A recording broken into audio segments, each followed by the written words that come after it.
Pinagpala ang mga walang inaasahan kundi ang Diyos, sapagkat kabilang sila sa kaharian ng langit.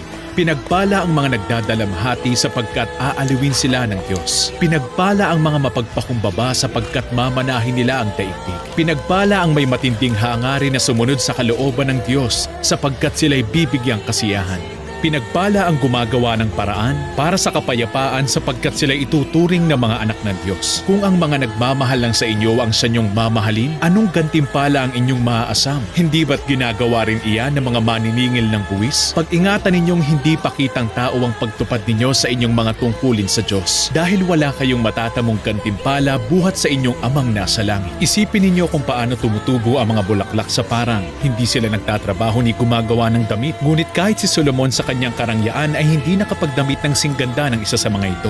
Kaya't huwag kayong mag-alala na baka kayo'y kapusin sa pagkain, inumin o damit.